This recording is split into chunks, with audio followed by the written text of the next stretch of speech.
And there's your boy Zero. And today we're gonna do a little something different, which is reading some horror stories. I don't know really what. Well, I do know what got me into wanting to, but too much to cover right there. So basically, we're just gonna sit here and let DBD load main screen do that, and I believe that's probably my woman. So welcome to the stream, babe. All right, so there's 12 stories. I'm probably gonna do like 2 or 3 for the time being. See how it goes, how you guys enjoy it. They're short little stories, so. Yes, hi. Okay, the second one is not that tiny. Alright. So yeah, 3 at most. Alright, let me entice the mood even more. Good old cigarette when you're doing some creepy ass stories. Alright. So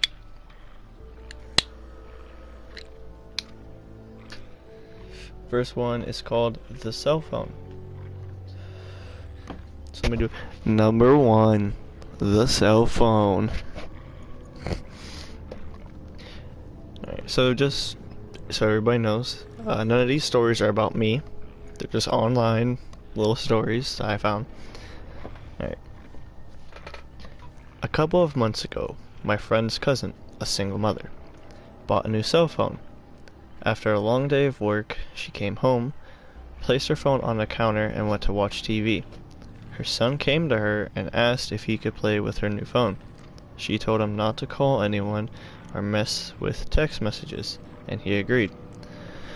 Around 11:20, she was drowsy, so she decided to tuck her son in and go to bed. She walked to his room and saw that he wasn't there. She then ran over to her room to find him sleeping on her bed with the phone in his hand.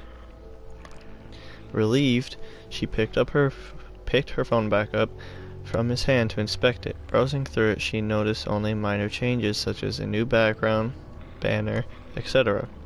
But then she opened up her saved pictures. She began deleting the pictures he had taken, until only one new picture remained. When she first saw it, she was in disbelief. It was her son sleeping on her bed, but the picture was taken by someone else above him, and it showed the left half of an elderly woman's face.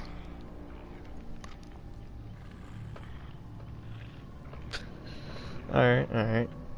Not too bad. Could have been better. Could have been worse. They are short little stories.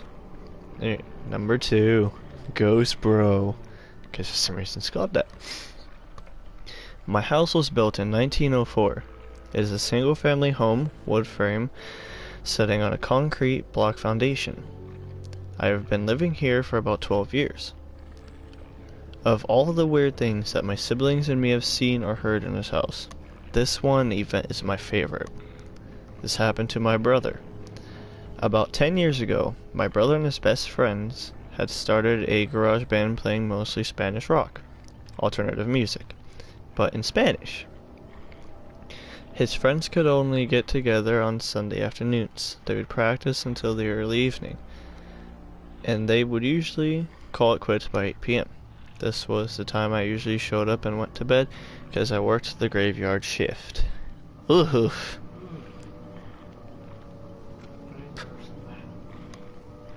This happened in late fall, so days were getting shorter. They just finished a long session with a decision to head to someone else's house. Came about. My brother handed his car's keys to his buddy so they could load up the equipment. Everyone had filed out of the basement, but the tricky part was they needed to walk all the way to the back of the basement, up the back stairs, through the kitchen doorway, down the hall into the living room, and out onto the front porch. Everyone was outside sitting in my brother's truck waiting for him. My brother was walking up the back stairs when he remembered that he had left his pancakes in a to-go container sitting on a speaker in the basement. He made a decision to go back. Now, the basement is not clean with full sight lines. There had been partitions made, and the boiler and main heating unit are right smack in the middle. So after my brother walks back, he is about to retrieve his food container when out the corner of his eye he sees it.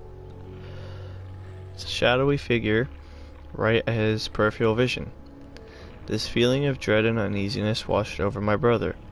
We had been taught that if you are in the presence of a spirit or ghost and you feel a bad vibe, to say quick prayer or to cuss at it. Great idea. Cussing at, best idea ever. Let me just say this real quick, guys. If you ever actually run into a spirit, do not cuss at it. You will irritate it, and it will most of the time try to hurt you.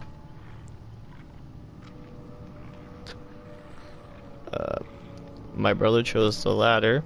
He basically just told it, hey, fuck you, I don't have time for this shit. Not the best choice. My brother started to walk to the back of the basement and briskly up the stairs, closing doors and turning off lights as he was walking out. The last light switch is on the opposite side of the front door. Luckily, the door was open and the light from the street lamp was flooding the living room with the amber light. My brother said he felt something at his back, but at no point did he turn around.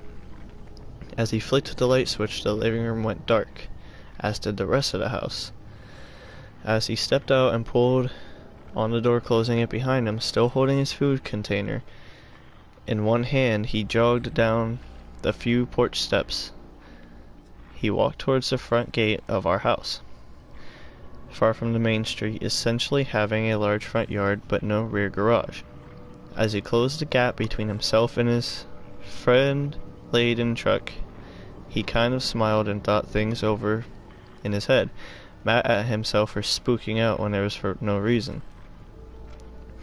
He climbed into the driver's side of the truck, putting on his seatbelt and getting ready to pull out of the parking spot directly in front of the house, when one of his friends asked, "Hey, wait, what about your brother? Isn't he coming with us?" My brother answered, "What do you mean? He went to work early tonight."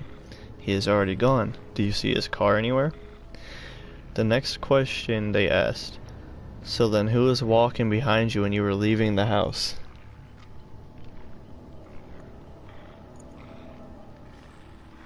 Alright then.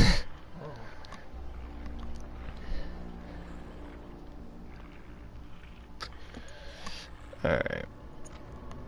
Alright, Zero, I'm gonna let you pick the next one, right? So, there's the Rocking Horse, the Following, Annie 96 is Typing, the Whispers, the Grandfather, the Crib Shadow, and the Shadow. Oh wait, there's more. The Princess, the Photograph, the Satellite Images. That's it.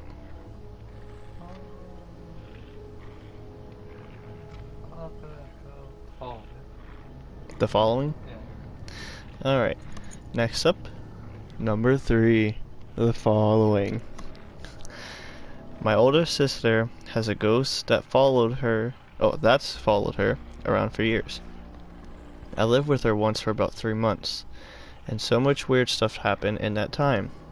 All my sister would say to me when I mentioned it was her ghost, didn't like me being there. Things like going to bed with everything locked up and switched off, and waking up in the morning with the back door open, lights on, and the kettle switched on. One night my sister and I were getting ready to go out, and I asked to borrow her liquid foundation. I used to put it back where she kept her makeup. 10 minutes later she's asking me for it, and it was nowhere to be seen. She accused me of taking it and made me buy her a new one, and refused to listen to my side of the story. About a year or so, when she was packing to move to a new house, she found the makeup in a shoebox with some old letters. The shoebox was zipped up in a suitcase that was underneath her bed. But probably the most scared I ever felt was one afternoon when I was the only one in the house, which never happened, as 4 other people lived there. I'd arrived home from work and headed straight to the bathroom.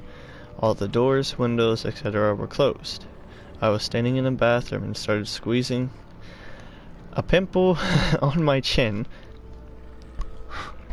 when a female voice in the hall said, "Stop picking your zits." It was loud enough and sounded real enough, and at the time I thought it was my sister.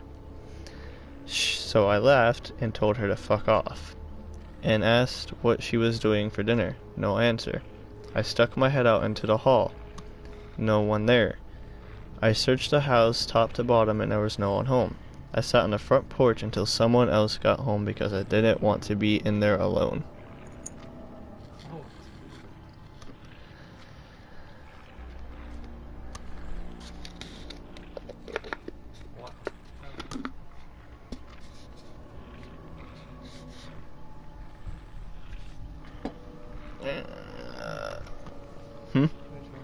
My turn? Alright, we'll do... we can do these two. They're both kind of short. And then that's it. For tonight. Alright, X1, the grandfather. My grandfather told me this story about how one time he was sitting in a chair in front of the house when he heard his wife repeatedly calling him from inside the house. The thing is, my grandmother passed away a few years before that, but he told me that the voice was so pressing that he actually got up to look inside the house. As soon as he got inside, he heard a loud crash behind him and turned around to see that the chair he has been sitting on moments ago had been crushed by the cast iron gutter that fell on it. If he hadn't come inside the house, he would have probably been seriously injured. I don't know if it's paranormal or not, but every time I think about it, sends chills down my spine. Well then. Alright. Number 5. The Shadow. I didn't know that's what it was called until much later. I was living in a house in Laguna Beach that had been there since the 1920s. In its history, it had been a speakeasy, a brothel, and a house for smuggling illegal immigrants. And one day, my new wife and I were having an argument. I can't even recall what it was about.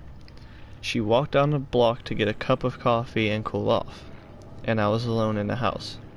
The way the place was built was incredibly haphazard.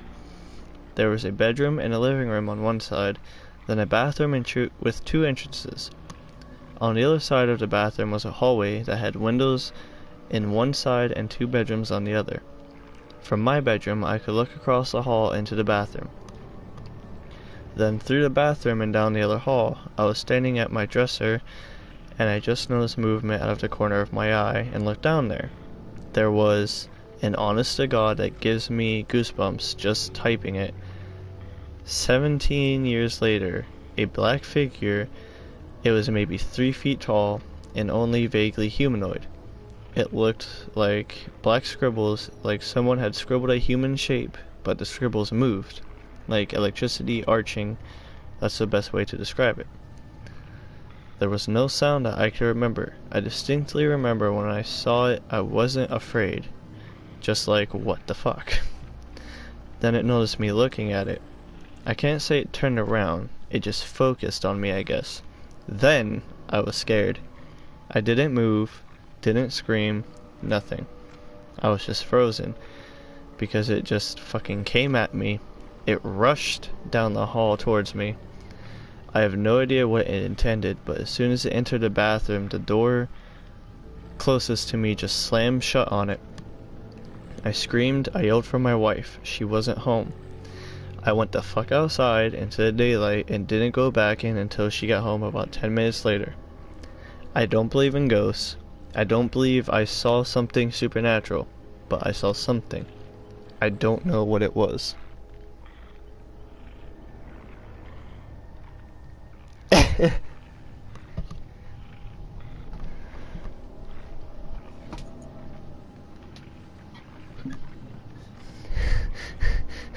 Yikes indeed, Shaggy. Okay, Fab.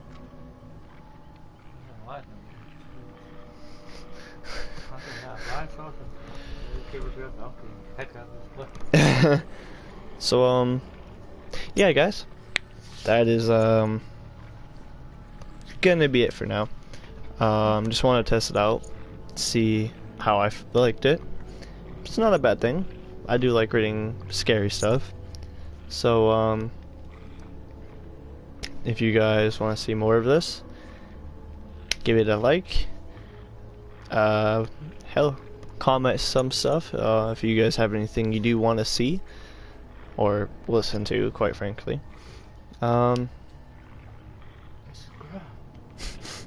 If you don't mind, hit the sub button.